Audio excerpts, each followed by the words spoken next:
What's good? What's good, everybody? Welcome back to another episode of The Urban Platform Speaks. Make sure to like and subscribe as you come into and check out the content. Today I got Man in here, and I got Clayton in here, man. We're gonna talk about some sports, and a little bit of some other things. I guess I don't know what we might get into. We definitely going. It ain't no telling with man. Yeah. Actually, all of us.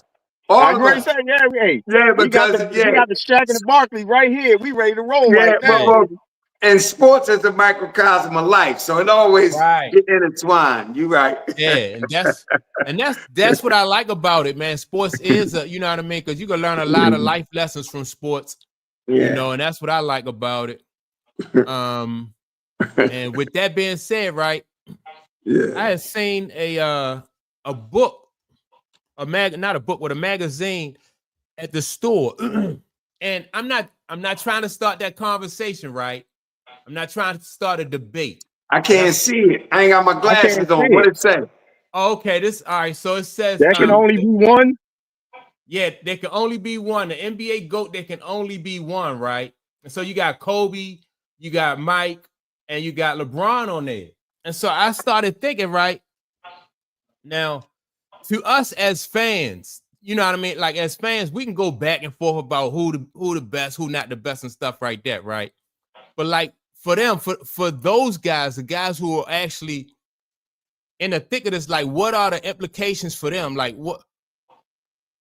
Like if LeBron win the debate, he win the debate. You know, we can agree or disagree, but like what are the real like the implications and what will happen like if one of these guys lose that debate? Like what is it for their career?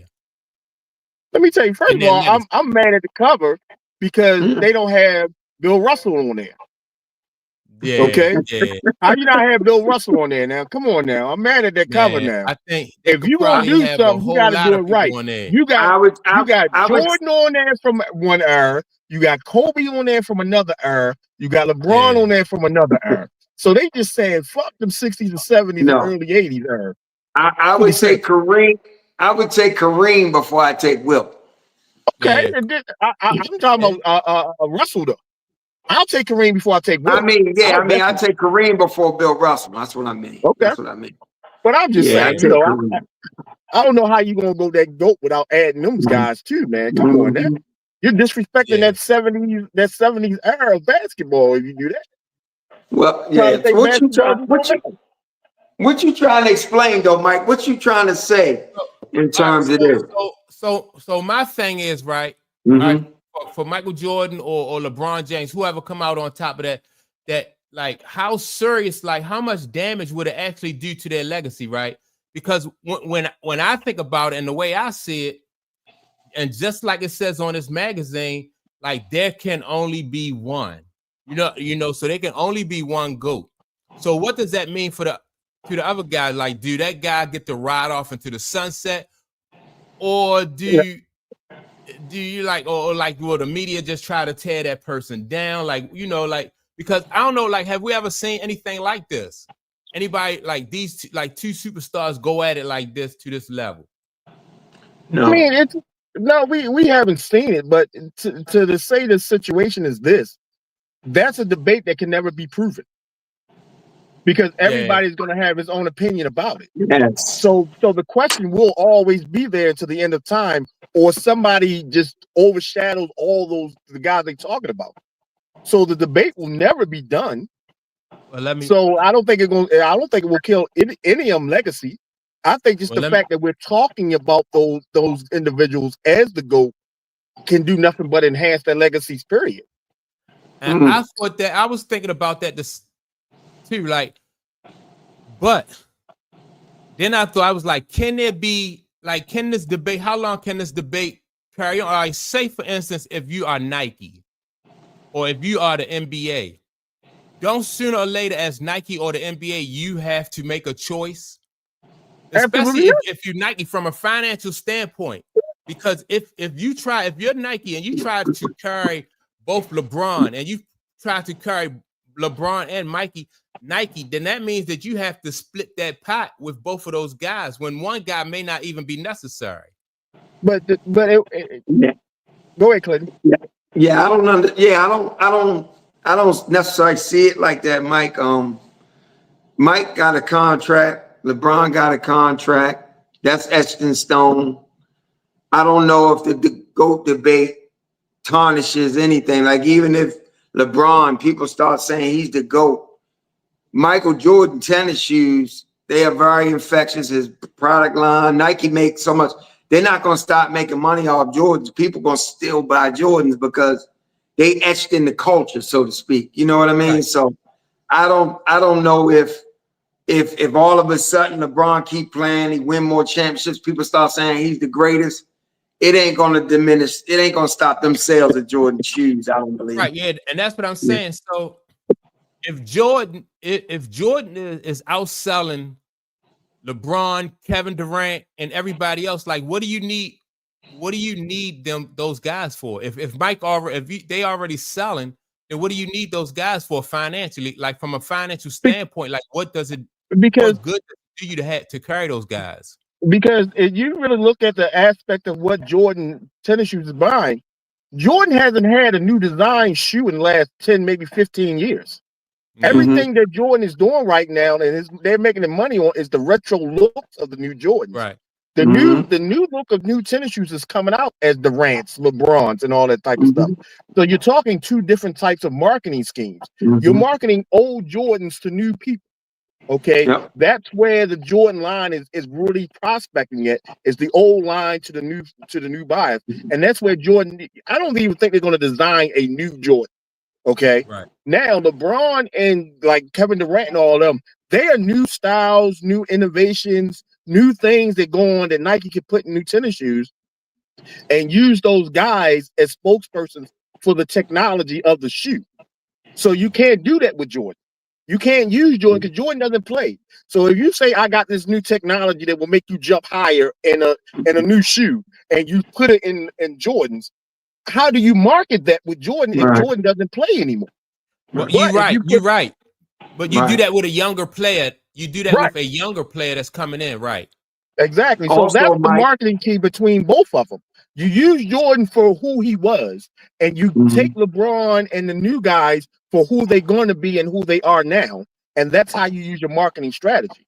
So if I got both those guys, I'm happy. Also, Mike, they get multiple streams of income because some of these guys got different fan bases. So you're able to tap into a different fan base as well and sell shoes to those people. And listen, the GOAT and the GOAT and the GOAT and what we're talking about, the GOAT and everything, that only exists in media. Okay? Because you have never heard anybody that brands anybody that's, especially in basketball, saying who is the GOAT or who is the better. They don't do that in marketing because it doesn't matter as long as the media keeps that conversation going. They don't care. Because if I had Michael Jordan, I don't care if you call him the GOAT or not. If he's selling $30 million worth of tennis shoes every month, I don't give a shit if he's the GOAT, if he's the frog, if he's the horse. I don't care. He's selling $30 million a month. So I don't care what you call him. We as the media has that conversation about who's better. I heard Michael Wellborn say something great. He said there's only one person that he will allow to self-proclaim that, and that was Muhammad Ali. He said it. It started with him. He self-proclaimed it, but he was qualified to do that, so to speak. But everybody else, they don't necessarily call themselves that. Only LeBron did that. Mike never did it. Kobe never. None of these guys ever said that. LeBron said it after he beat the Warriors. So, but they was having that conversation. But Mike Wilborn said, listen, only person that called himself the GOAT was Muhammad Ali, and he qualified, you know. So. And true to say, you know why he can do that is because and Muhammad Ali lost fights. But the reason that he's probably the GOAT of sports, period, is because he never ran from anybody. You know what I'm saying? He lost some fights, but then he got right back in there and fought that guy again and again and again. And that's what a GOAT is. A GOAT doesn't run from anything. You know what I'm saying? And not saying that LeBron has, not saying that Jordan has anything like that. But when you talk about a sport that's just one-on-one, man-on-man, that's the brutality key. Against brutality, and that's this man didn't run from nobody nobody. He ran from nobody. That's where you can qualify somebody as being the GOAT. Mm-hmm. Also, people can have their preference now. So no matter what, you can say this is the best person I've ever seen play. That's your preference, you know. So even with players, I don't ever think it can come down. It can only be one. It can only be one for an individual, but it's never going to be just one because people have what they prefer and what they like and how they see it. So that magazine, it's a great caption, but it's never going to be just one. Yeah. But, hey, what that caption did though? That caption did exactly what it's supposed to do. Because Mike, you picked up a magazine. I don't know the last time I ever picked up a magazine and bought one, but you did it because of that caption, and it did exactly what it was supposed to do. It drew your attention to it. You wanted to read the article, and you actually bought a physical magazine in the year 2025. So I think that's dope. I can't remember last time I bought a magazine. So if we apply that those same logics, right, to like Caitlin Clark and Angel Reese, right? So can who's better, who's not better? Like that's still, you know what I mean? I don't want to get into that. But like can they still coexist like that though? Like there has to be like a clear-cut winner and at least I'm thinking from like a financial or a league perspective. Let me tell you about what a clear-cut winner does. A clear-cut winner cuts down the expectations and then cuts down your profit when you have somebody that's clear-cut. You need a villain to every hero. You need a Robin to every Batman. You need that situation to go side and side, because if you don't have it, then you won't speak it. You won't talk about it anymore. If LeBron wasn't as good as he was, okay, then we wouldn't be having a conversation about who was the GOAT, because it would be no question about it who was the GOAT. But LeBron is as good as he is. That's why we have that conversation. Caitlin Clark is good right now because that's who she is. Angel Reese came in as that counter Caitlin Clark when she first came in the league. Now, 2 years later, she's not as good. She's not as popular, but we still have that conversation because Angel Reese needs that person next to her to compare to. Let me ask a question. Let me ask a question. Are we saying that the greatest is between Angel and Caitlin? We're not saying that, No.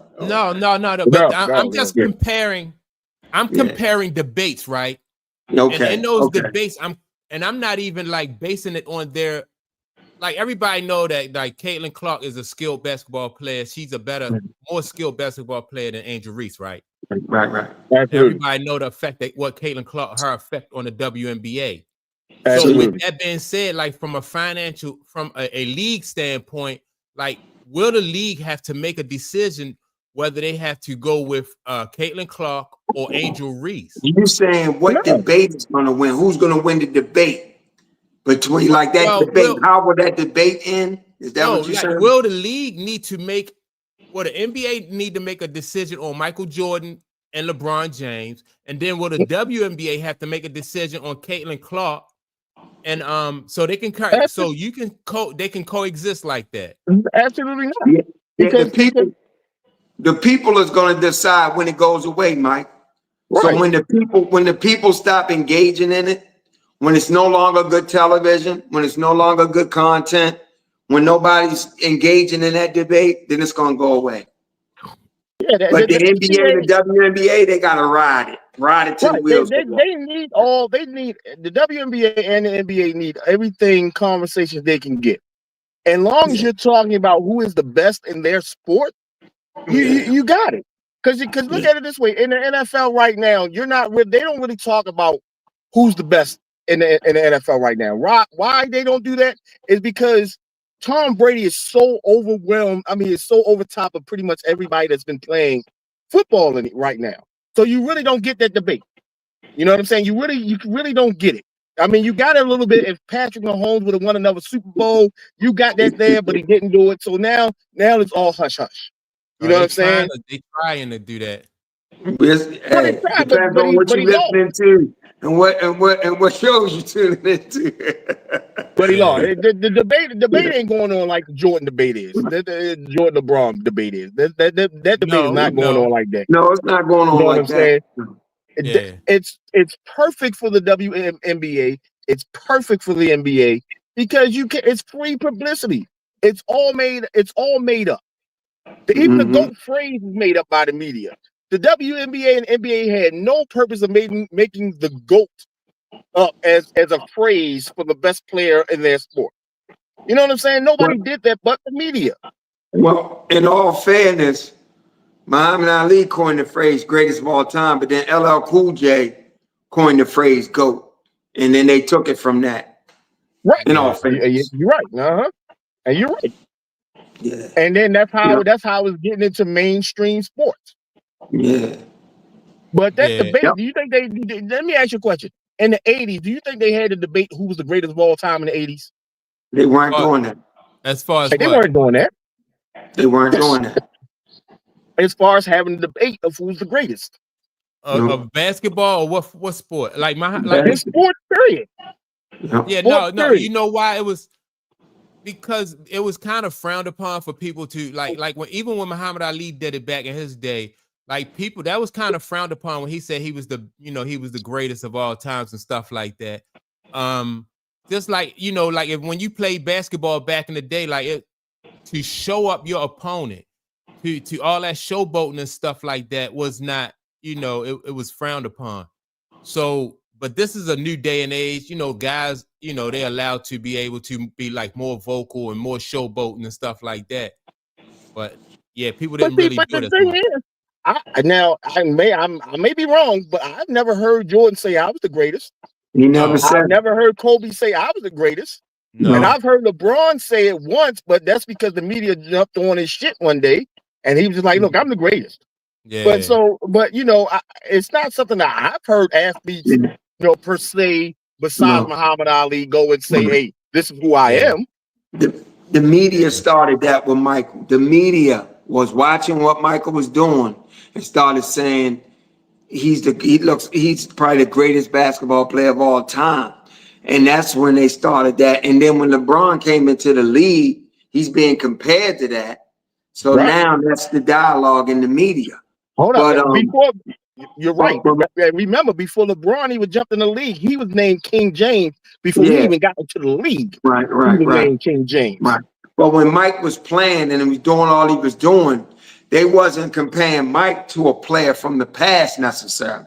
Right. Every now and then they might bring Wilt up because of the scoring, but they wasn't saying is such and such the greatest or Mike. They wasn't doing that.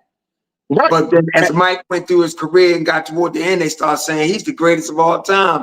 And now it becomes a thing where is this person the GOAT over Mike? Yeah. Yeah. That's where, and going further, going from this point on, that's where the comparison is going to start. It's going to start. Let's say we get the next 10, maybe 15 years, we get somebody that's going to explode in the NBA and just be like, just take over. He's great. He's going to always be compared to Jordan, Kobe, and LeBron.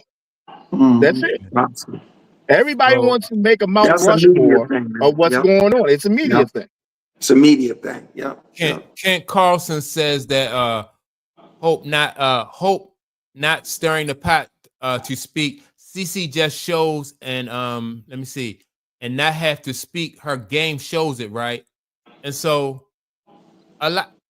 so she showed with her play and not not really speaking on it too. And so I think that people respect that more.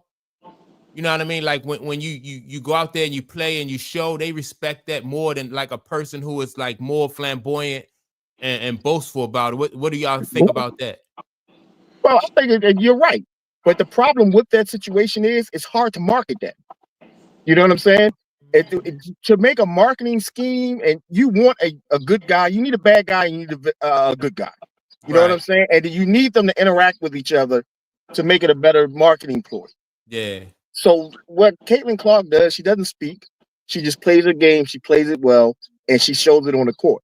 Angel Reese does a whole lot of talking, and then when it gets on the court, there's not as much backing up as it should be. But that's just the way it is, and that's what the media eats up. They eat that up. Caitlin Clark talking shit, but she's not backing it up. I mean, Angel Reese talking shit, but not backing it up. So sometimes you got to do it. I think what's marketable in terms of Caitlin is her charisma and flair and energy for the game. They're doing a great job marketing her now, especially Wilson and State Farm and stuff. And I thought Michael Jordan didn't have a villain, so to speak, and able to market him. His game, his flair, his grace, his style, his charisma. These things made him very marketable, in my opinion. So I think, Caitlin, she don't speak much, and I don't think she would ever even consider herself the greatest in the game or anything like that. I think she's just a kid playing the game she loved, and that youthful, infectious energy is just appealing to so many people. So she's such a draw and an attraction, and that's easy to market. That's very easy to market. Magic Johnson said something the other day on First Take. They was asking him about the superstar thing.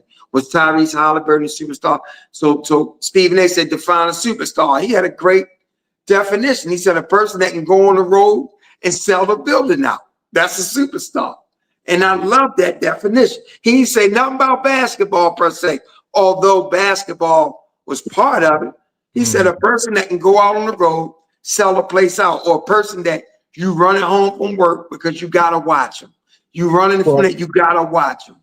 And I love the explanation, and that's what that girl is. Let me say this though. You say Jordan didn't have a villain to him. That Detroit Pistons team with Isaiah Thomas and Jordan them lost in that his first playoff series against them. I think they became the villains for Jordan. You know what I'm saying?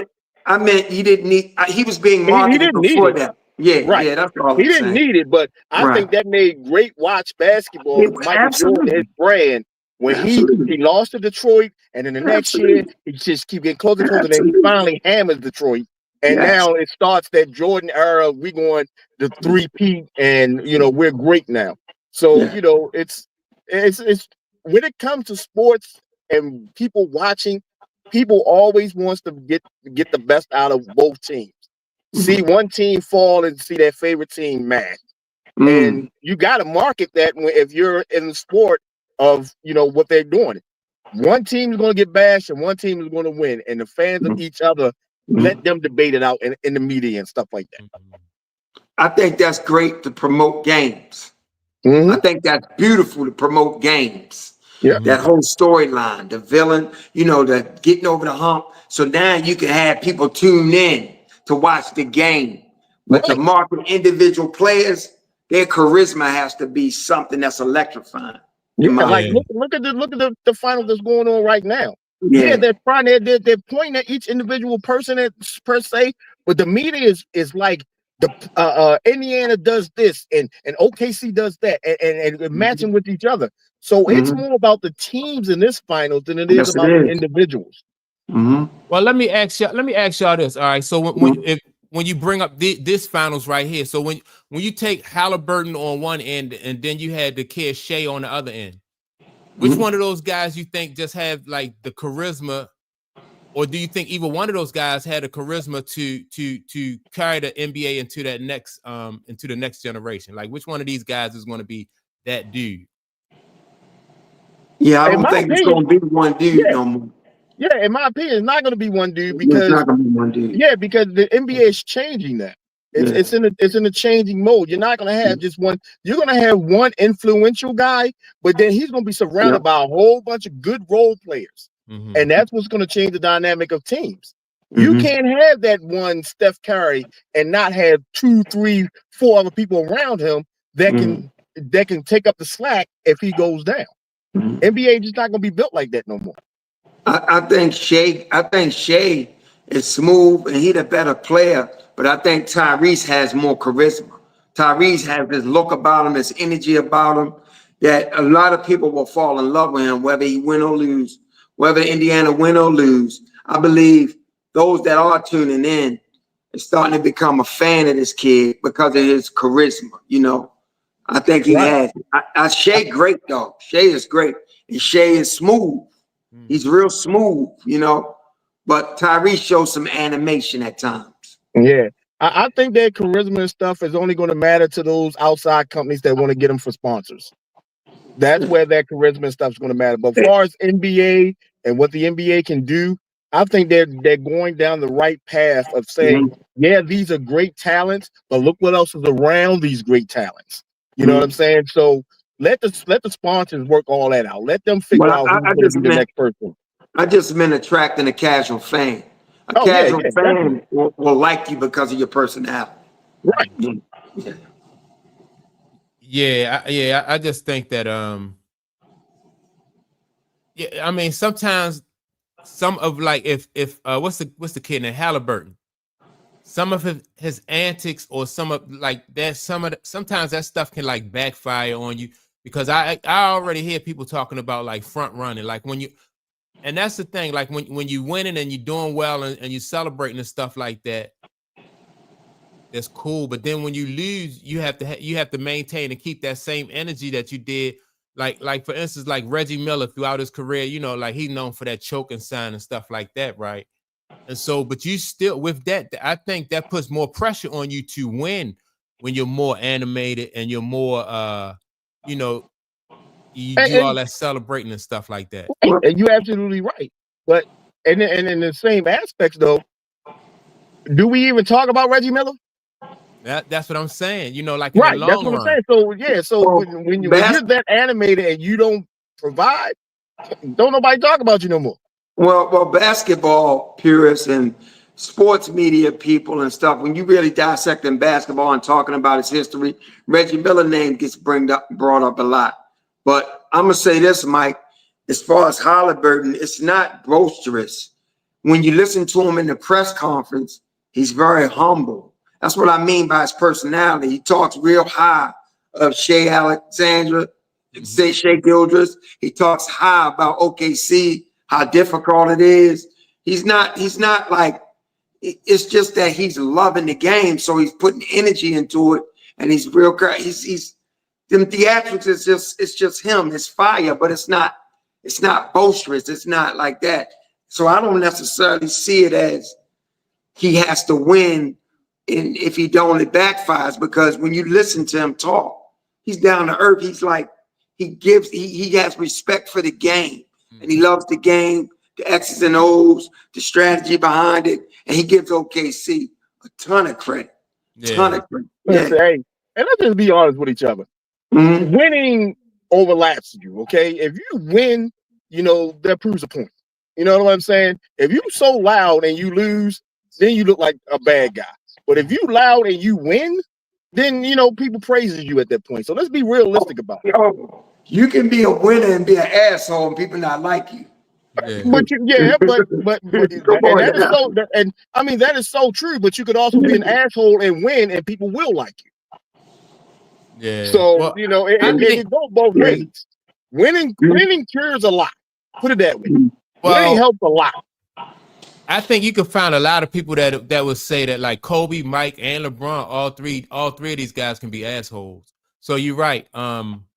Winning can, you know, winning is. Hey, I remember one time they were saying people couldn't play with Kobe.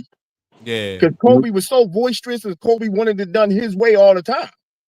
So it's like that. I mean, I guess what we're trying to say is your competitiveness and your willpower to win make you an asshole.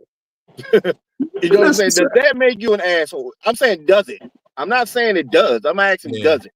Does your willpower to win? If you're on a team and your teammate doesn't have the same mindset and the same intensity to win, do that make you an asshole to that player? I don't believe so. I believe the way it gets expressed makes you the asshole. Magic Johnson, I don't believe he was an asshole, but he was driven to win. Michael Jordan, we didn't know he was an asshole until all this stuff came out after the fact. Because when he got in front of the camera and the microphone, he was very appealing, charismatic. He respected the game. He said the right things. but now we learned that he was really a tyrant. You know what I'm saying? But I don't believe Magic was a tyrant. No, Magic. But see, that's my point of the question. Then, being a tyrant to win, is that acceptable? Do we accept that because he was a winner? Winning covers up a lot of stuff. You know what I mean? And that's my point. That's exactly what my point is. Even Larry Bird and Robert Parish, like Robert Parish said some things about Larry Bird a couple occasions that, like they didn't see eye to eye on some things, right? Mm-hmm. But because they won, you know what I mean? Like those type of things was overlooked. Whether Larry Bird was in the right or not, you know what I mean? I have no idea of knowing like what the context was, mm-hmm. right? But yeah, winning do cure a lot of those. But yeah, you could say that. I mean, people say the same thing about like Caitlin Clark and Angel Reese. Like they say Angel Reese in school was like a mean girl, you know what I mean? And that she was hard to play with. So right, and I heard about that in Maryland. So when she was at Maryland, so when the girl Flau'jae Johnson just recently did a interview, mm-hmm. and they asked her, I think it might have been the BET Awards, something about their friendship. She said, "No, we're not friends. I still support her, but we're not friends." And I thought that was very telling as well. Yeah. Mm-hmm. Yeah. So and then a lot of times, like I thought like Michael Jordan and Scottie Pippen. I thought they were like this. They was tight. But they wasn't tight. And that's what I'm saying. Winning cures a lot of overshadows a lot of how can I say it, attitude that what we thought was superstars, mm-hmm. in the way they play, but in that back room, they got attitudes because they want to win. I don't want you on my team if you ain't gonna give 100% every single night. And I'm the one that's gonna point it out to you. I'm the one that's gonna be an asshole to you. And if you don't like it, you can go to another team. But we winning on this team. I'm gonna give us a little nuance to that. Winning may not cure everything. And this is why I say that, because the media chose not to cover those things that was going on. Those things were going on. Oh, yeah. So no matter how much we was winning, I'm salty. But that wasn't a media story. The media story was the illustrious championships, these three-peats. That was the main thing. And the media also had relationships with players. So a lot of that stuff is kept under the wrap. So maybe it's not that winning is the cure, just maybe that certain things were a bigger story and those things got covered up. Listen, I saw an article, and mm-hmm. this is when I realized that attitude comes with a lot of winning. Mm-hmm. With the 85 Bears, mm-hmm. the 84 Bears, mm-hmm. where the defense was a Buddy Ryan ran defense, and they were monsters. But they used to go and practice and tear the offensive a new asshole because the offense would not score points. Mm-hmm. And they used to go at it, and it actually separated those teams, that team, because you had Buddy Ryan as the defensive coach, and then you had Mike Dicker sitting there letting Buddy Ryan do whatever the hell he wanted to do because of the defense. And that's attitude driven, because the defense felt that the offense wasn't shit. And then what they do the next year, they got all the offensive weapons they could to keep Buddy Ryan and that defense off their fucking backs. Yeah. But it was an article with Jim McMahon, and he used to say that the defense used to kick them, used to spit on them and everything because they sucked so bad. Wow. Yeah.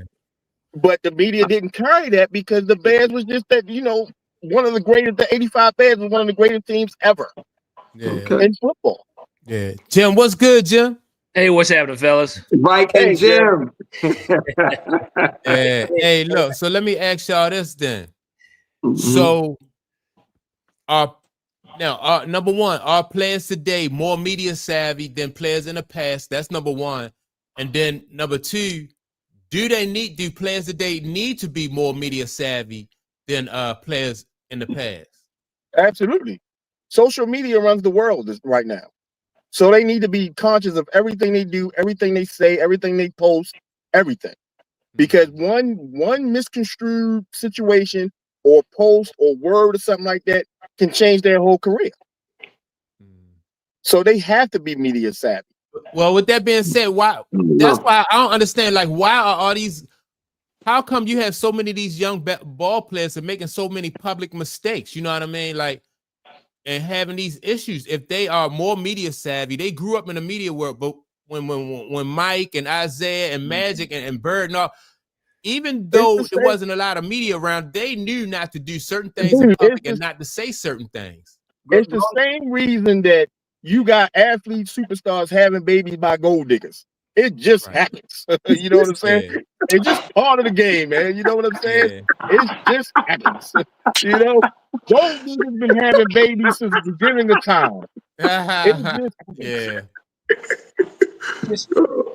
Just because you know how babies happen doesn't mean you're going to stop.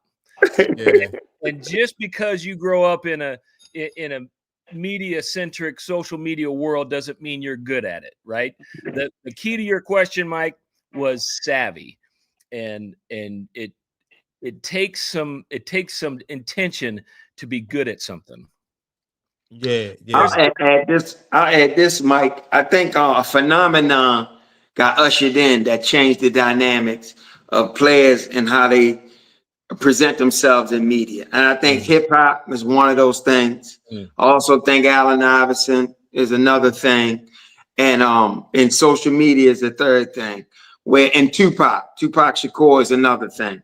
So many people gravitated to a Tupac, a AI, and people like this because they weren't polished. The people connected with them because they was raw and transparent and every day. You know what I'm saying? And then that grew a huge fan base. And so now you got kids coming up behind that. And then you got the hip hop influence and stuff like that. And we got this thing called keeping it real. So now keeping it real is the thing everybody tries to do when they doing media. You know what I'm saying? So with that being said, back in the day, Magic and them, Mike and them had a different dynamic going on where you wanted to get prepped and be polished.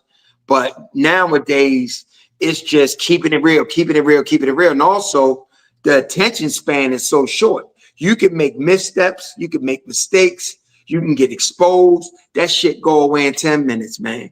Next month, it's gone and something else is going on and you right back doing what you was doing. So the attention span is so small because it's so much media now. So many different things happening every day. And the world is moving faster. It's moving so much faster. Let me ask you a question. Yeah. How long do you think that Jordan and Barkley could have kept their gambling addiction a secret in this day and age? They wouldn't have. They wouldn't have been able to. Right. It wasn't a secret back then either, though. You know what I mean? But it wasn't proven. Everybody. I mean, like when Mike was going to the casinos, like you know, like doing those series and stuff like that, like people was talking about Ahmad Rashad, you know, all those guys. They was saying it, you know, even before him and Barkley, you know, started hooking up. Like Mike had an issue with gambling, and people was talking about it before that.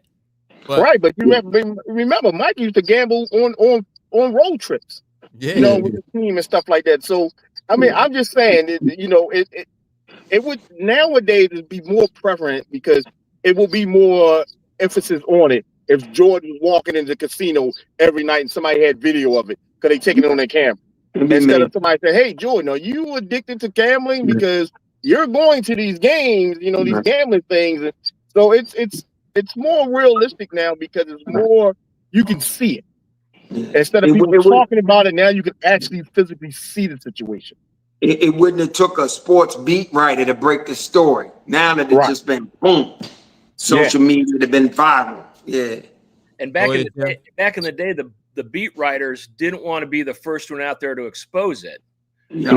Because then they lose access in other ways.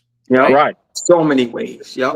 And can you imagine if you're a local Chicago beat writer and you got this scandalous thing about Michael Jordan and you put it out there and it will ruin your career because now you writing about the guy that everybody's calling the great in an unstyling manner. So yeah, you're right. Yeah, that reminds me though. remember when Allen Iverson was at Philadelphia, right? And Stephen A. Smith gained his kind of got close to him and gained his confidence. And he kind of put Allen Iverson out there and said some things about Allen Iverson. And that right there ruined the relationship between Stephen A. Smith and Allen Iverson. But it kind of catapulted Stephen A. Smith's career. I think that's the exception that proves the rule, though. Because, we're talking about being assholes. You guys are talking about being assholes and winning, right?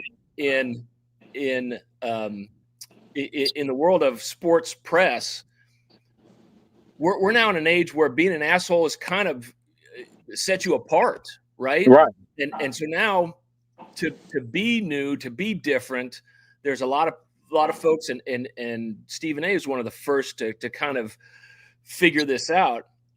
If you say the shocking thing, or you're busting the story in that makes somebody look bad, that's now how you separate your brand from somebody else, right?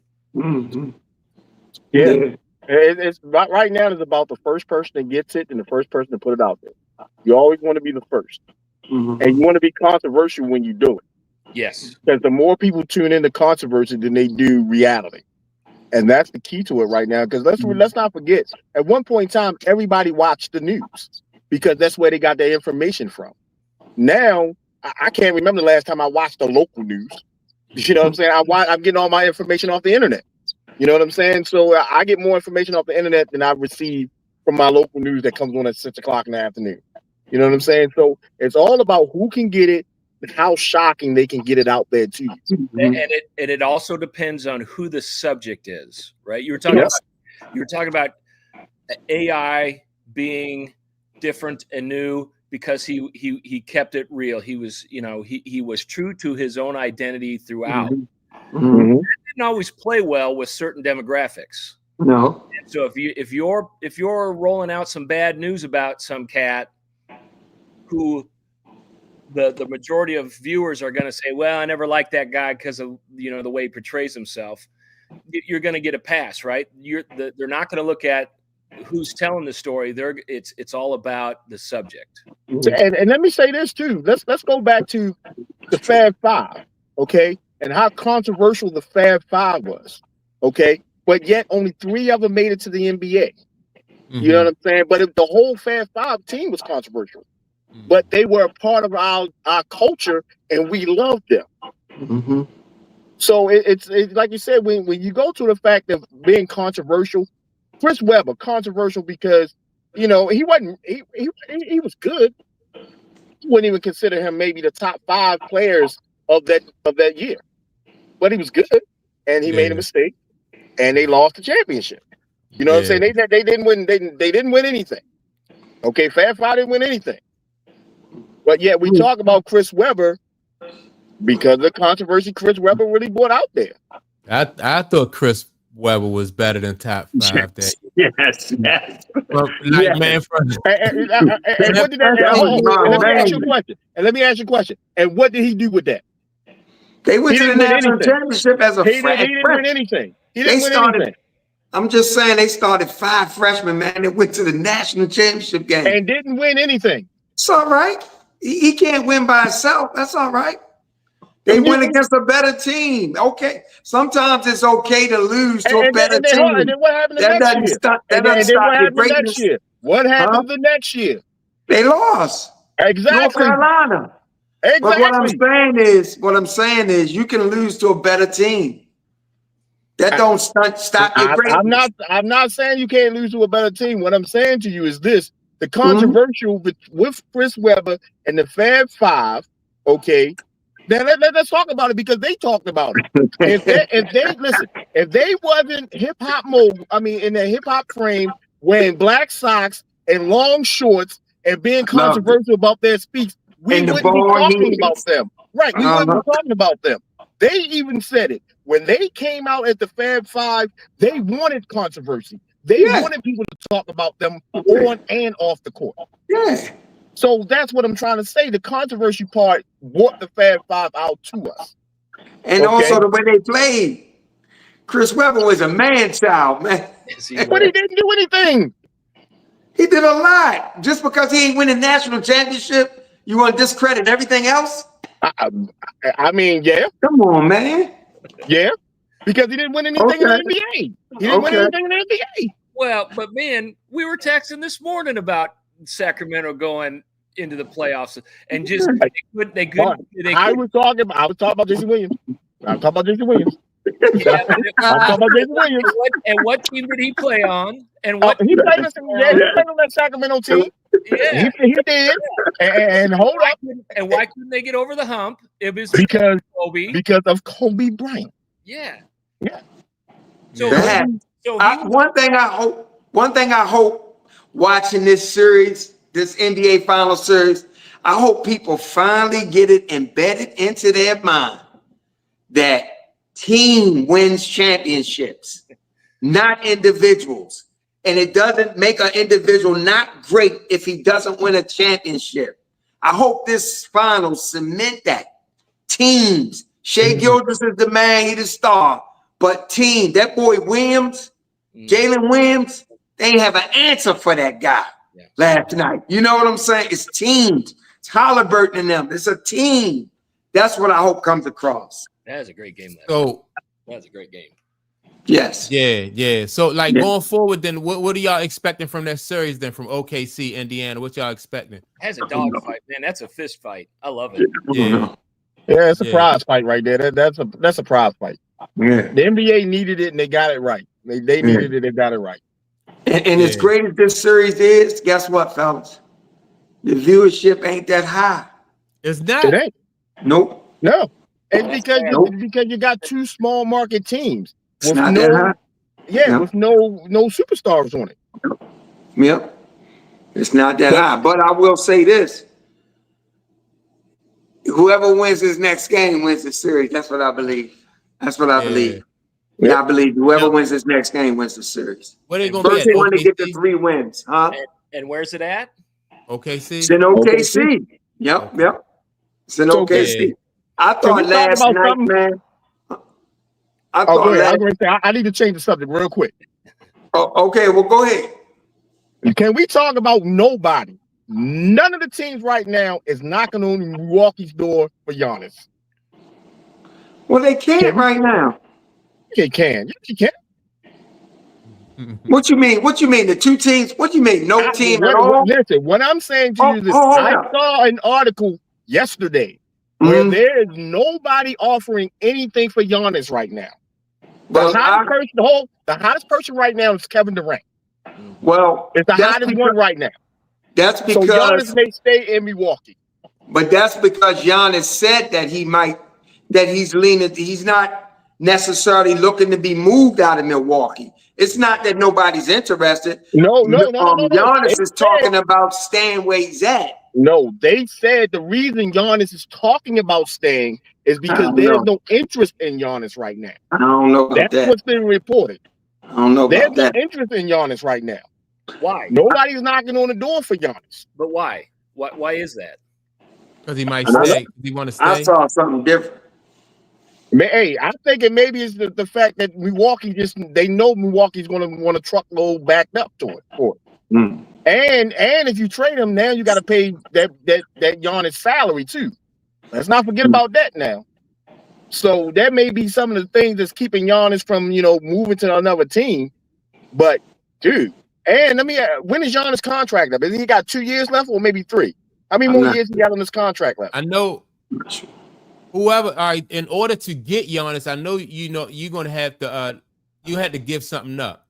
So Giannis will probably look at it where as though, all right, so if a team is depleted, when I get there, why leave Milwaukee and go to maybe either Houston or Dallas or anywhere, whereas though he'll be probably in a worse predicament than what he is right now for Milwaukee. So teams thinking about that too.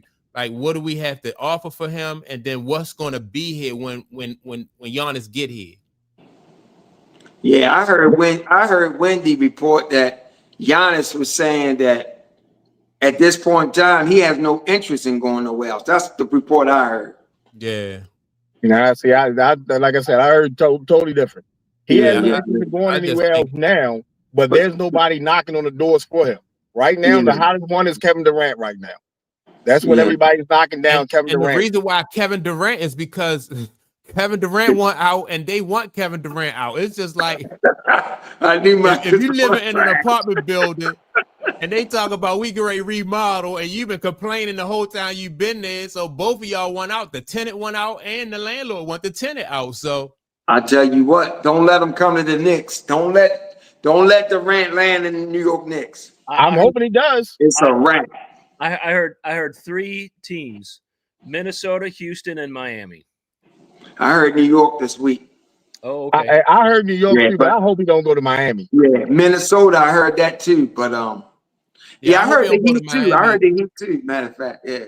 But all right, so if he go to New York, so if he go to New York, Karl-Anthony Towns is just about gone then, right?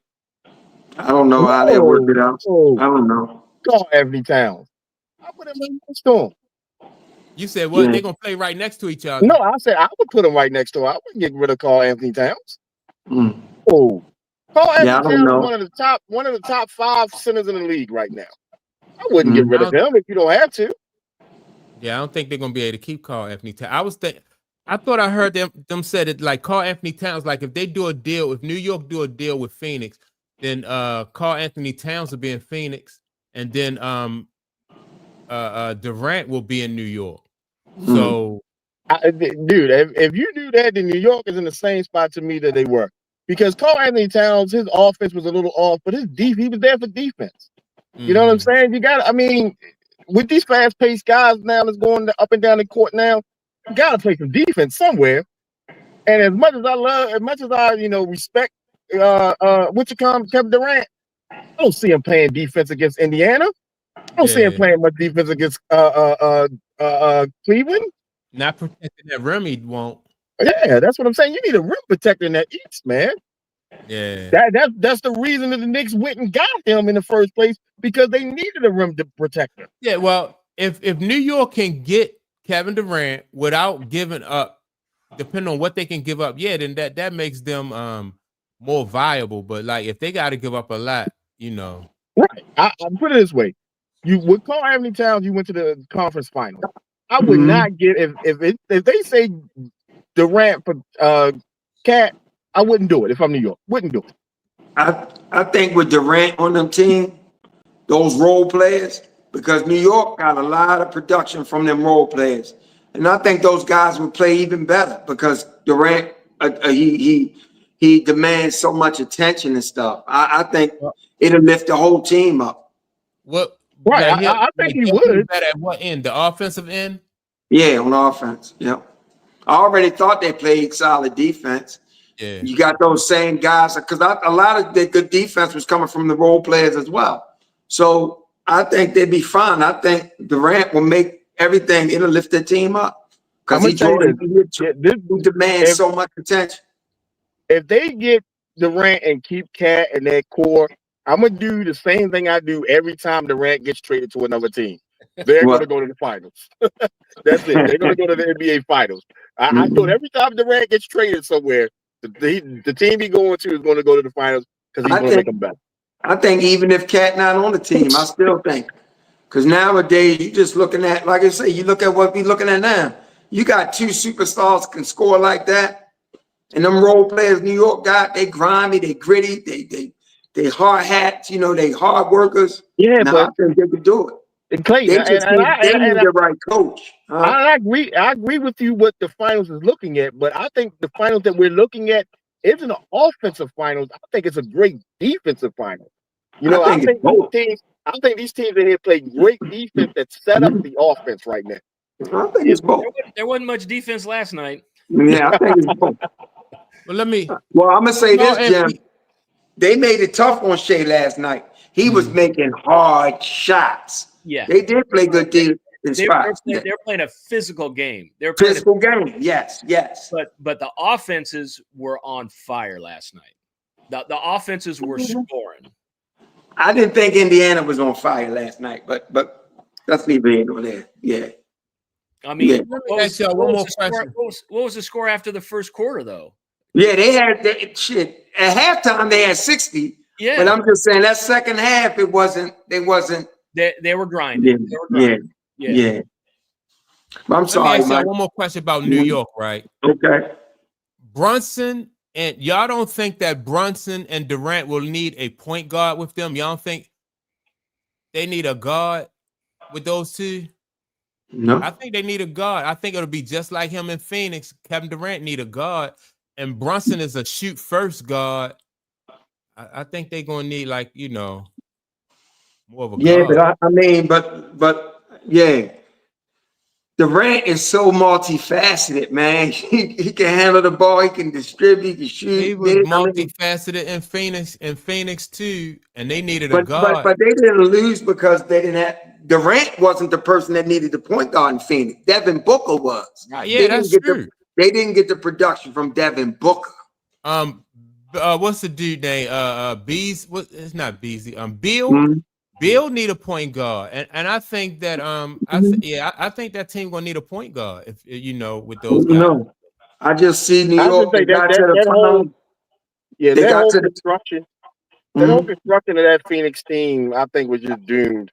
You know what I'm saying? Anytime you go from the NBA Finals next year, picking up Durant, and then you just have no clue what you're doing, I just think it was one of those cases where they destroyed the team because they picked up the bigger name.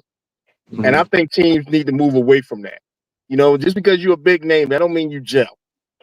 You know what I'm saying? And I just feel bad for the Phoenix fans because you just left the finals. You just got beaten in the finals with that team. And we were talking about Kevin Booker like he was the next coming. And 2 years with Kevin Durant. Now we don't even mention Kevin Booker name no more. Devin Booker. So I just think it's one of those things where you're doing too much to get to one person get that. For one person, yeah. One person was left off that team. Chris Paul left. Mm-hmm. Yeah. Yep. The point guard. Yep. Chris Paul left. So yeah. But so yesterday, Jim, you said wasn't too much defense being played yesterday with OKC and Indiana. That kind of surprised me a little bit though, because that's both of those teams' hallmark. You know what I mean? That's their calling card, is their defense. But they're playing fast. They're playing fast. But Jim, Indiana turned OKC over like 16, 17 times. Yeah. You're playing some deep. Yeah. Yeah. That was uncharacteristic for OKC, but they turned them over. So I don't know. But what do y'all think about like this coaching, like this little coaching war that's going on between Carlisle and the OKC coach? You know what? I think now the OKC, I'm not surprised at Carlisle, right?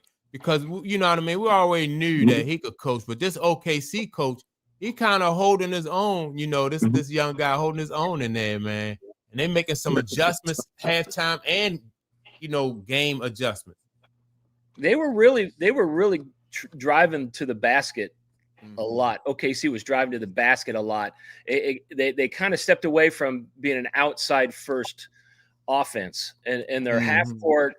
And you saw a lot of inside physicality, and they were getting a lot of fouls and getting to the free throw line a lot. And I think they were doing it by intention. Oh yeah. And I think last night, as great as the coaches have been, I think last night game strictly came down to the players, man. Yes. Down the stretch, Indy got tight.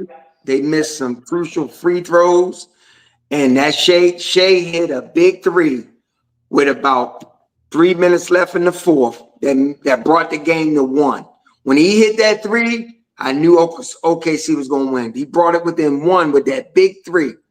That was huge. But I think it came down to the players on the court last night. It was just that Indy got tight to me down the stretch. They was missing free throws. Yeah. And I was a little surprised. Well, and OKC, they weren't. OKC was not that they had their struggles down towards the end. It's just that they both kind of stumbled, and OKC finished the last couple of minutes. Yeah, Shea, I think he had 14. Real quick, gentlemen, I gotta go. I got an assignment to do with this parade today. So all right. Go DC, go to parade. Everybody watch me in the rain in the parade. All right, guys, I gotta go. Hey, but I'll be on tomorrow. Let's get the topics going, and I'm in. Yeah. All right, man. If we're gonna talk, can we talk about hockey? Is hockey over? No. Is hockey over? No. Okay, I just want to know. All right, we need to talk about hockey tomorrow. All right. Yeah. I mean, it might be over tonight, but it's not over yet. All right, gentlemen. Man, all right, man. All right. I think Shea closed the deal last night, Jim. I think he hit like 14 points in the last 4 minutes or so. He closed the deal. Yeah, that was the difference. Yeah. He showed a lot of leadership in that. Yes, he did. That team. Yes, he did. So I'm thinking that their style of play, though, like if like in playoffs or championships past, like recent ones, right? OKC, if OKC had relied on that 3-pointer to bring them back in that more, like they would have shot themselves or had themselves in a deeper hole. But like when you going back and forth and you hit mid-range and then you going to the rim, you drawing fouls and stuff like that, you keep the game closer. You know, and I like that for both teams. Indiana do the same thing. They keep the game close, and then so they can always, either team could come back, you know, and strike and win the game, like Indiana did in game 1. I think both teams did a great job too of taking the 3-point shot away. Yeah, because they look like a mirror image of each other. I can't even. These two teams look like a mirror image of each other. But they took that 3 away, because if you pulling that 3, you forcing that 3, you forcing a contested one. It wasn't a whole bunch of just walk into them. So I give their defense a lot of credit for that. A lot. Yeah. But that boy Jalen Williams, they had no answer for this guy. None. And they tried to hard foul him too. Yes. And he was no fear. Yeah. Every time Indiana gets some momentum, that boy would hit a bucket. He would drive the lane or do something. Man, that dude, Jalen Williams Shea took him down the stretch, but Jalen Williams was the reason they stayed in that game last night. That and their defense, Yeah, I was impressed with him. I was, and I want to know how his his back feel when he hit that floor that hard. Like, I'm curious. He got mashed. Yeah. You see how high he was? Yeah. Goodness gracious. Yeah. So, it was an interesting game, man. Yep. Just what we wanted. Yeah. You guys got what you wanted. Yeah. Game 5, man. Like everybody said, most of the time, game 5, whoever win that game 5 take command of that series and win that series. So both teams got to know how important game 5 is, you know, and you know both of them going to come out focused. And in OKC, so Indiana got their work cut out for them. You know what I mean? They got to come out on fire. They can't let, can't fall too far behind. It's going to be a good game. It's definitely going to be a good game. I saw something interesting before game 3. They put up Shea in his production in series. He'd start off the 2 games scoring a lot. In that 3rd game, his numbers drop off, like 14, 18. And damn if it didn't do it in game 3, the same thing. I was like, that's so interesting to me. Yeah, that's why one guy was predicting Indy to win that game. He was like, Shea numbers are going to come down this game. And they did. I mean, he still scored 22, but it was such a drop off, So I was like, that's very interesting. Yeah. I don't know what it is about the game 3, but he following the pattern with that. I don't know, but Let me ask y'all this, man. WNBA, right? What y'all think about Paige Becker, man? She done came back after she got injured, came back. Now she was putting up some solid numbers before she got had the little. I don't know what she had, like a concussion or something. I'm not sure if she had a head injury. Yeah, I think she had a concussion. Yeah. Come back, man, and she throw up 35 points, man. Put on a clinic just about. What y'all think about Paige and how she making that transition from the college game to the WNBA? I think it's pretty good. Yeah, that's pretty good. Surprised. I'm not surprised. I mean, this has been the trajectory that she's been. That everyone's talked about her being able to do, and that's she's delivering on the promise that everyone saw in her. Yeah. I think though, coming from the college game, I think her game is a little bit more. And now that she's at the professional level, I think her game is a little bit more wide open than it was at the college. You know what I mean? The college game can kind of restrain you because college throw a whole bunch of different defenses at you and stuff like that. The WNBA and professional basketball is a little bit more. They're not like college, like coaches, you know. So her game to me, man, just looked like it's a little bit more polished at this level than it did at the college level. I know she's getting a lot of space to operate in. Yeah, you know, that makes sense.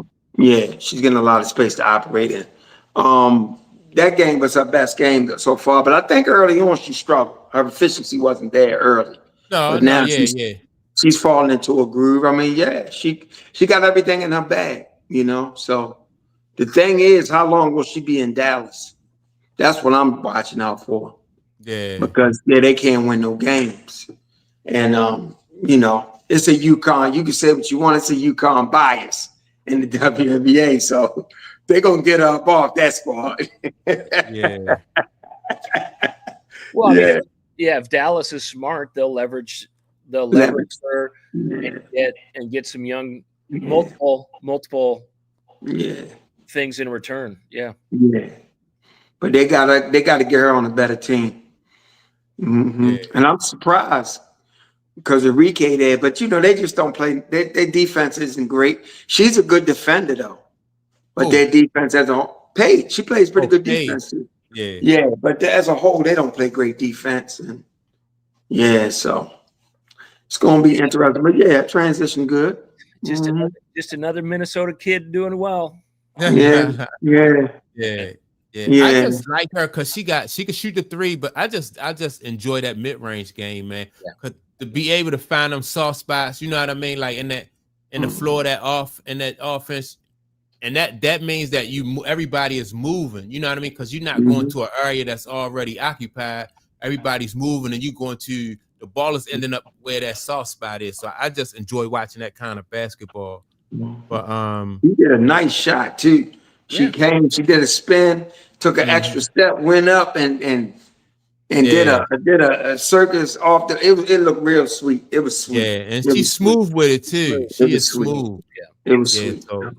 So when you see basketball players make it look effortless, that's when you know they got something. They got it. Yeah. She definitely smooth and effortless. I look like a baby giraffe out there.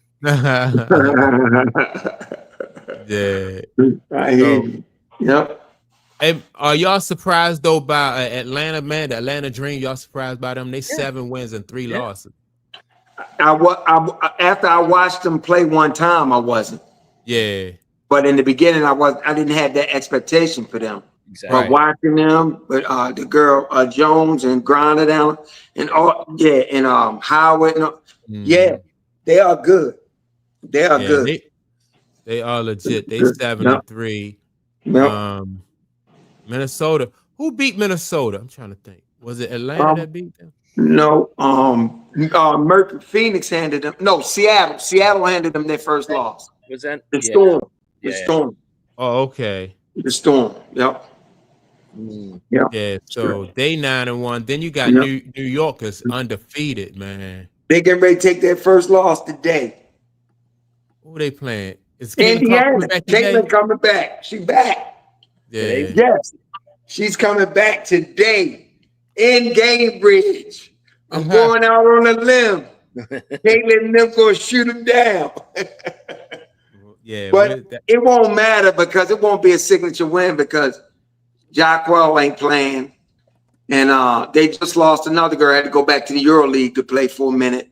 So they missing some key players. So so is Jonquel Jones is the only key player that they missing? No, this other girl that went to the EuroLeague.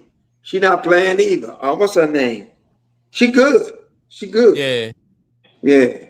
She good. So Yeah, I think Aaliyah Boston, she got her point guard back. Her numbers will be back where they need to be. Yeah.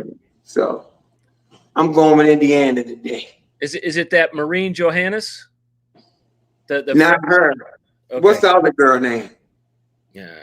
What is it? Finch or something? Mm-hmm. She gone to the Euro League. Okay. But not Johannes, it's the other girl. Yeah. But yeah, so yeah. I mean, they still got, Stewie and Nescu and all them. Right, yeah. But, yeah. They still got the 2 of the big 3. Yeah, but even when they was loaded, they should have Indy had them, and they was loaded. They gave them that special whistle. Yep. Put Sabrina on the line. Bogus back. Yeah, I'm going with Indy today. Yes, sir. Indy's struggling, man. Fever struggling. They look bad. I think that their team is struggling. I think the Fever struggling though because they couldn't catch a rhythm and they couldn't get their they haven't been able to get their chemistry and stuff together before Caitlin got hurt. I think too. I think Stephanie White is overcoaching that team. You think so? Yes. Yes. Yes. All right. So when you talk about Stephanie White, right? Mm-hmm. And then we spoke about her before, like some of the things, like she saw like what Christy Sides did last year.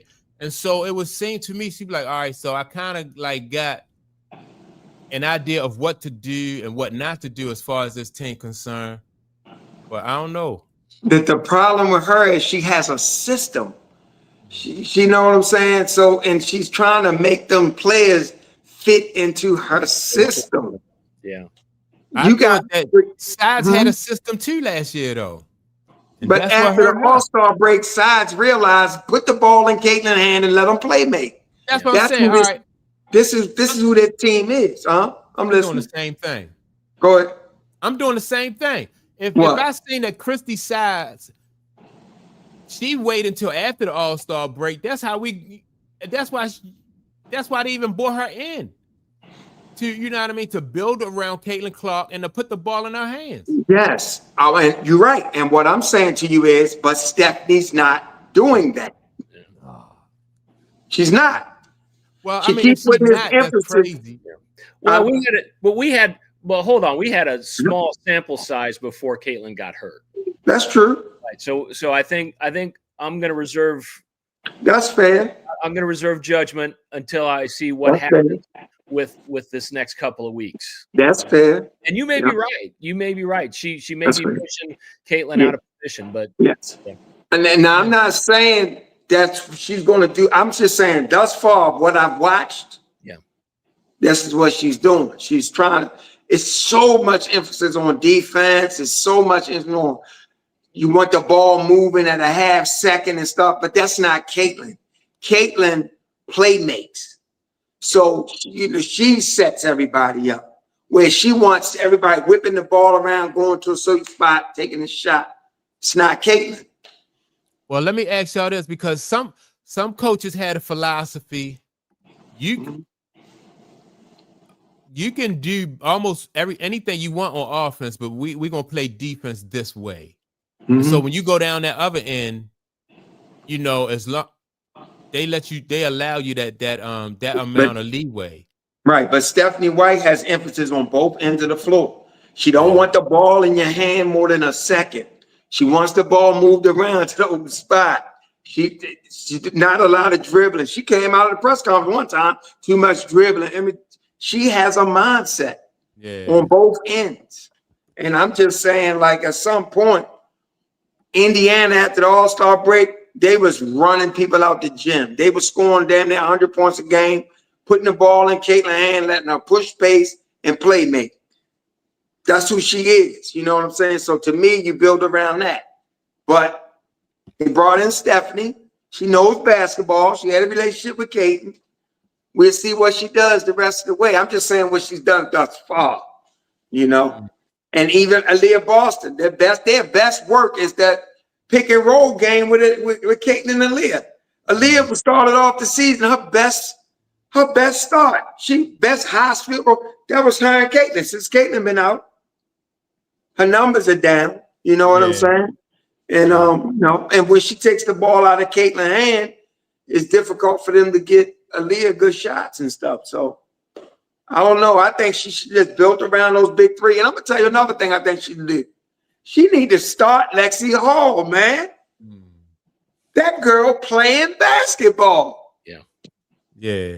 You gotta start that girl. She knows Caitlin well. They all work together well. You gotta start that girl. Yeah. I'm telling you, man. Yeah. But that's just me. I don't know. She plays. Lexie Hall plays good defense. Great defense. She's a menace. Yeah. So we'll see. I'm gonna see what she does. And like I said, I knew they was gonna bring Stephanie White in. I was a fan, but this ain't the Connecticut Sun. This ain't the same personnel. Yeah. You know? Yeah, you had Alyssa Thomas. She's a defensive minded. She's physical. You had that. You had those kind of players. You ain't got that on this Indiana Fever team. Do you think it's a pride thing when you come in and you have your own your own preconceived notions, or you have things that you almost just like Thibodeau, you know what I mean? Like everybody know that Thibodeau coaches a certain way. Yeah. And people they like and respect him. But then when it comes down to it, he's predictable. Yes. You know what I mean? And so yes. I don't know. Sometimes it just be the way you see the game. Yeah. And you can't see it no other way. Yeah. You know? So I don't know. But I know one thing, they need to get that girl the ball and let her go. Lisa Bluder told her that when they came to Iowa during the preseason game. They put the mic on Bluder. Bluder, you got any advice? Only thing I'd say is let her go. Just let her go. Because she got the IQ.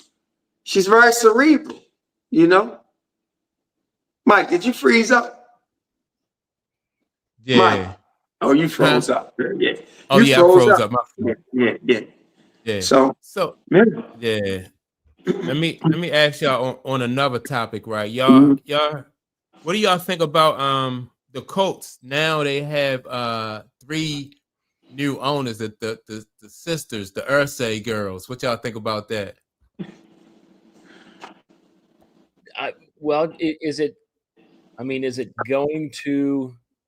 Is it going to change the operations much? Yeah, I don't think so. I wouldn't think so. I wouldn't think so either.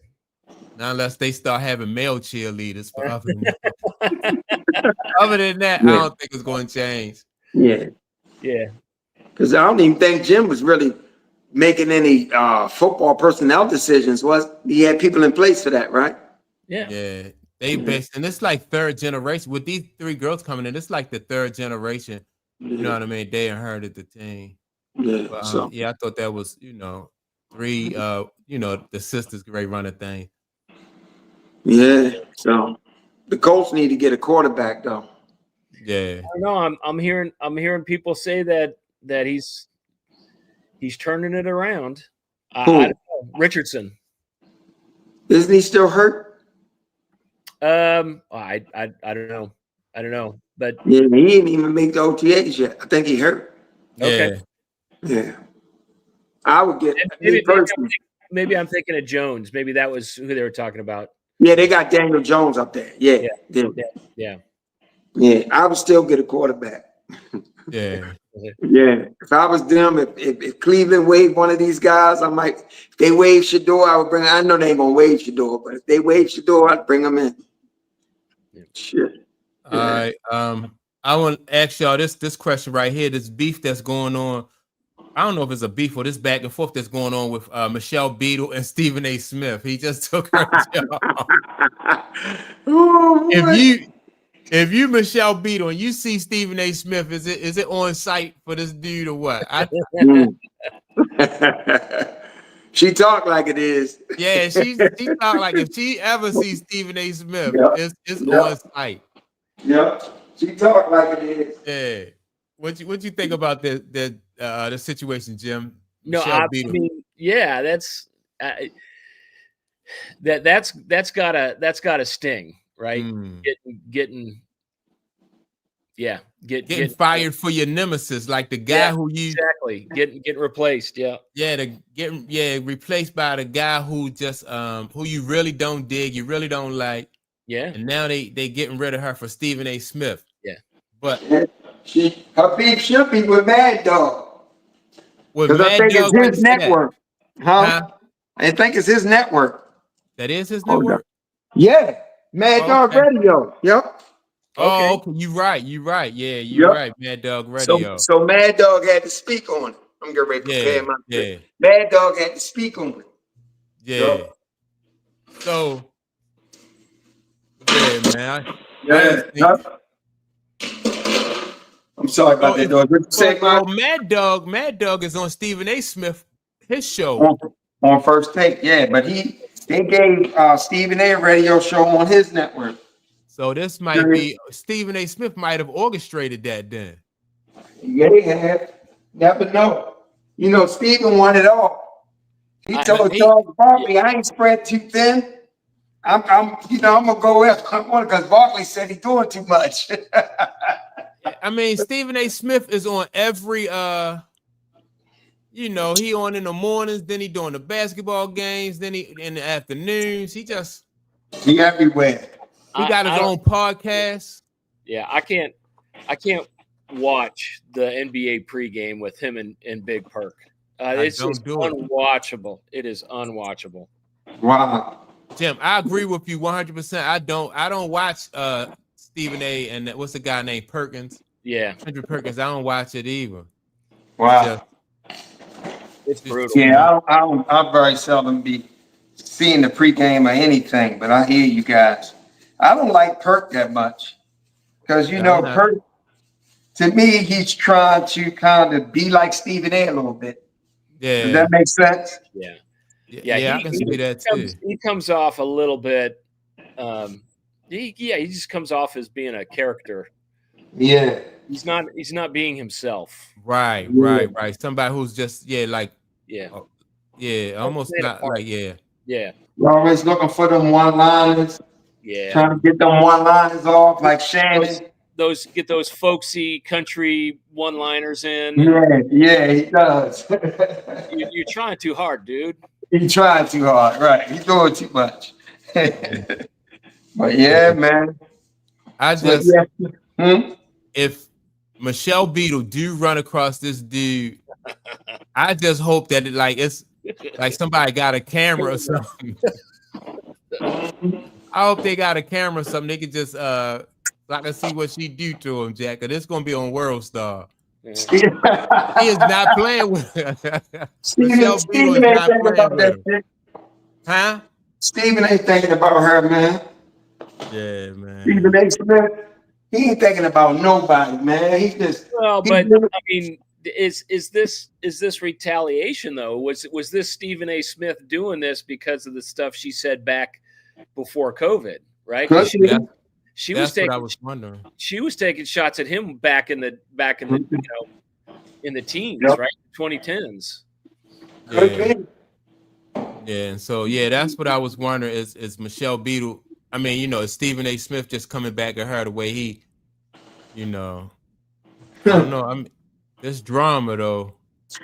Hey man, it went from rat beef to media personality beef because that's all we get these days. Mm-hmm. Remember Jason Whitlock and him went at it?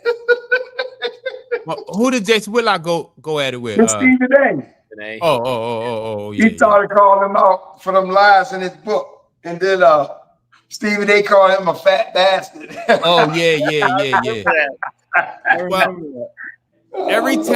Every other day he make a podcast about Stephen A. Smith, man. He does. Yeah. He does. He's consumed with him. Yeah, he stay on Stephen A., man. He's consumed. Yep. Yeah. And now they talking about Stephen A. president. And you think he's doing too much now? Mm. They get him up in that presidential race, boy. Woo. Mm. I think they might be trying to use Stephen A. Smith as like a fall guy or a patsy or something like that. I don't think they really really see this guy as a sure enough bona fide presidential candidate, man. I don't think so. I think that they I think it's all a game, but maybe his pride, his ego won't allow him to see that he's being gaslighted. Exactly. I was just gonna say his ego will eat that up. Yeah, yeah. It feeds his ego, but also for the paycheck, he'd be willing to go along with it.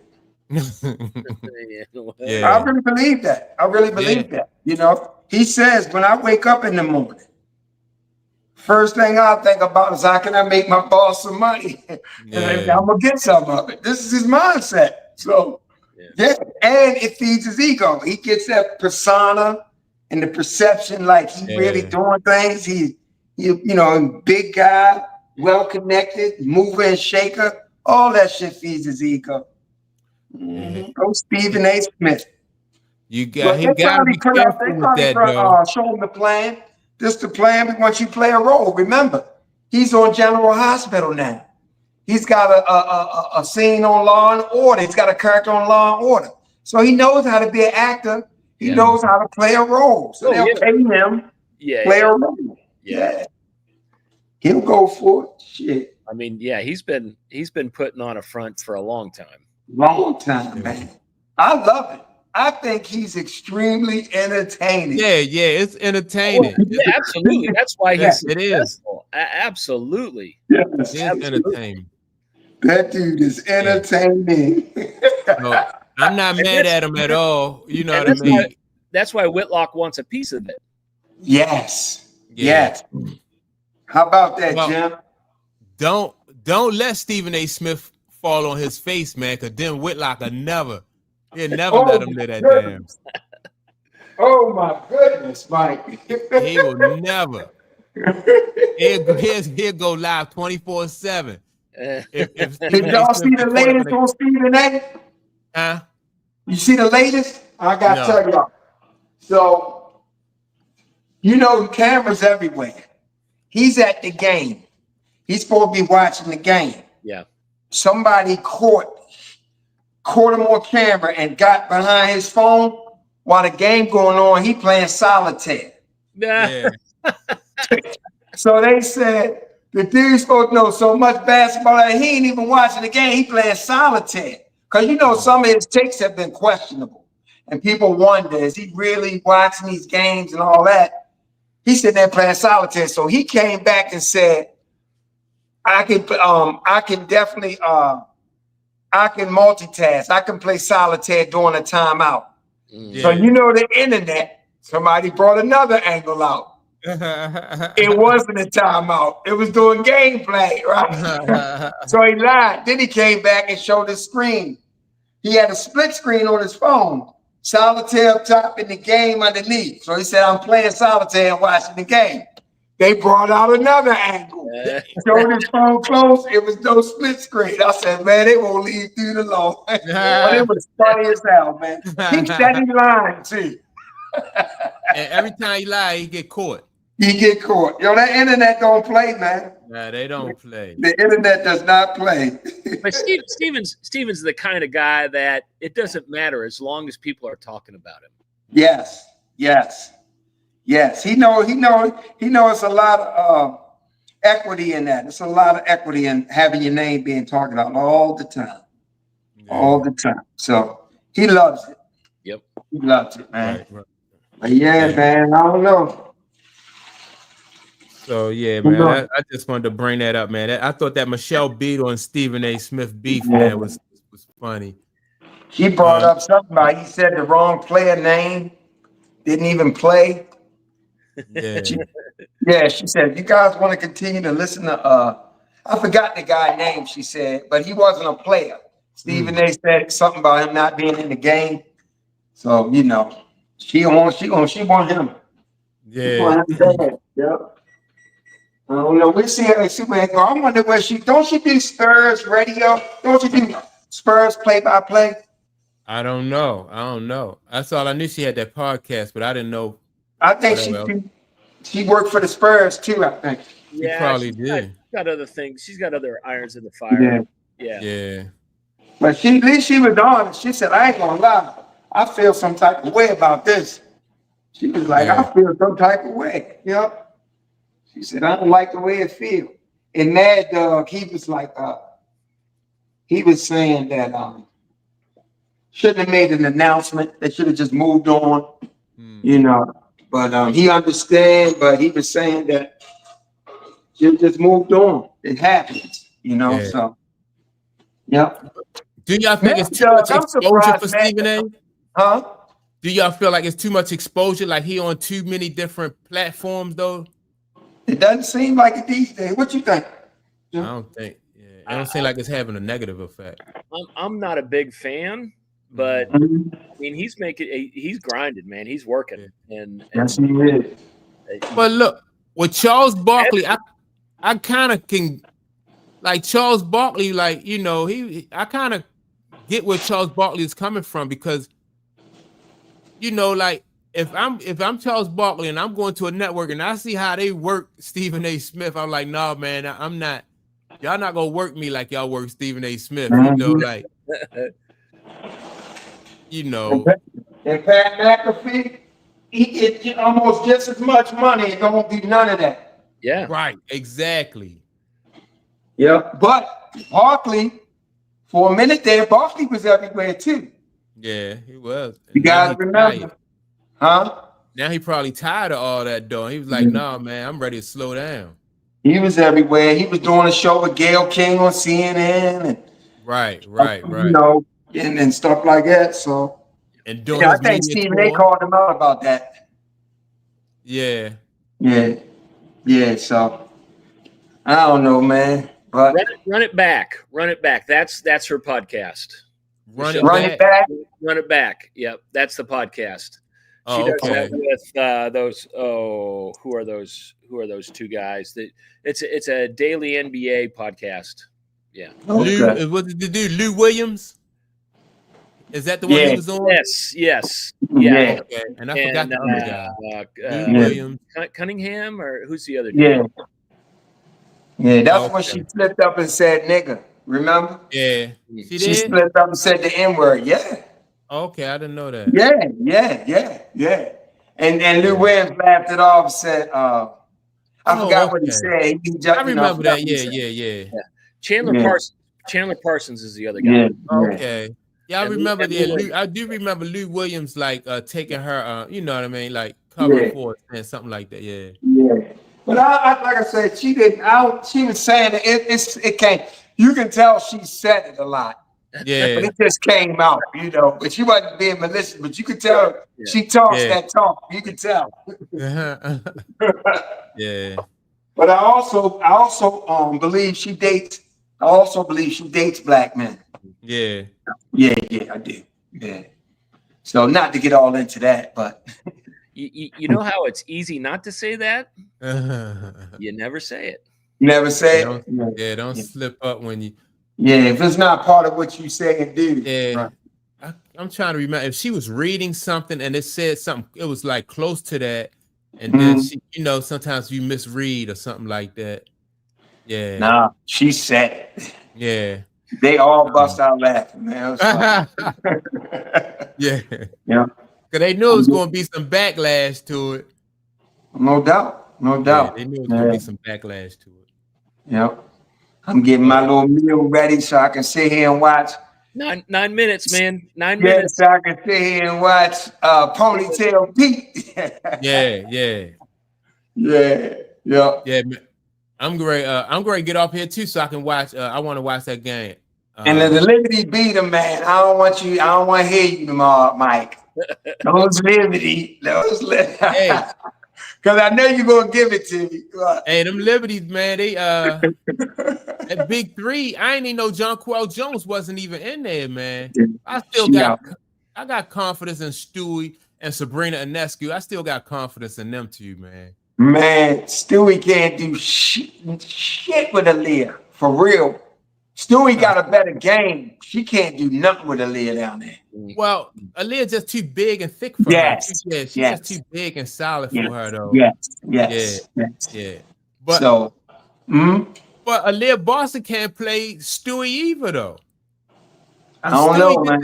Man, she can't stay with her. She just Stewie didn't make the difference. Stewie didn't make the difference last game. It was Jones and it was Jones and it was Sabrina hit some big shots and it was Cloud. Stewie did all right, but she wasn't a factor.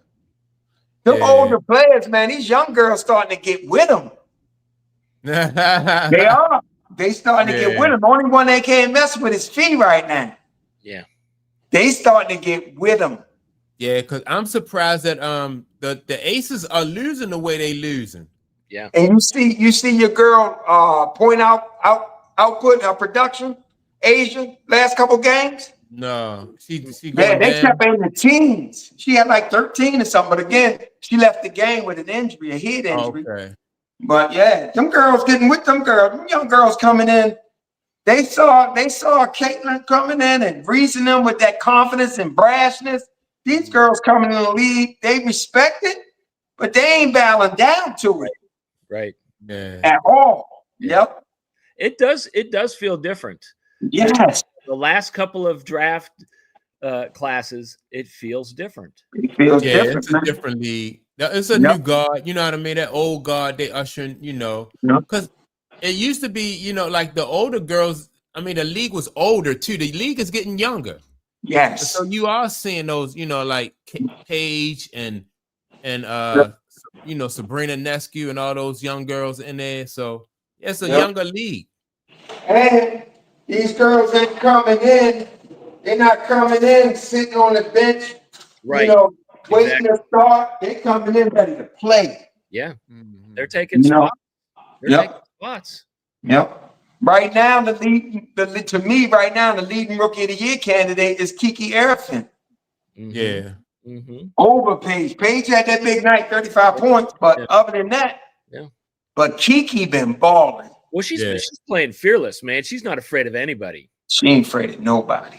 Nope. I mean, she'll, So I don't care how long you've been in the league. She's, Yeah. I'm trying to send that energy, Kate. I'm trying to send that energy to Kate. I need a big game, man. I used to love watching her play last year, man. I really did. Well, win or lose. I'm gonna have to record it because I got to get working on my deck. What you doing to your deck? I got to power wash it so I can stain it. Yo, you gonna stain it? Yeah. Yeah, mine need to get power wash and stain too, but I don't know. I might have to pay somebody. I'm lazy. You ain't with it no more, Mike. No, Jack. Hey Jim, is this per wife's request? Well, is it a honey? I mean, if you know, if you know. I feel you, bro. Yeah. Yep, man. Y'all enjoyed it. Y'all enjoyed the CC show today. Yeah, no doubt. Yep. I'll talk to you guys later. I'm going to be out of pocket tomorrow. I'm going to travel to my son's house, do some Father's Day stuff. So, man, happy Father's Day to you guys. Yeah, well, I'll probably see you, Mike. Yeah. That's if I don't go with my brother to this escape room. Shit. Yeah, I'm telling you, it might be fun, man. It'll be fun. I'm telling you, probably gonna be fun, Jack. If he ain't got a fourth person, I'm gonna have to go just so he can have his fun. But I don't know, man. We'll see. But all right, it's been good, man. Yeah. Good seeing you guys. All right, fellas. Appreciate y'all. Yep. Talk tomorrow. All right, peace. Everybody, I want everybody to make sure they like and subscribe to the channel. Appreciate everybody who tuned in and watched the channel. Also, leave a comment. Let us know what y'all thoughts are on the content that y'all watched today. Don't forget to tune in tomorrow at 11 a.m. We'll be right back here tomorrow to talk about basketball. Probably talk some more WNBA. And man, with that being said, we'll check y'all out tomorrow morning at 11 a.m. Peace.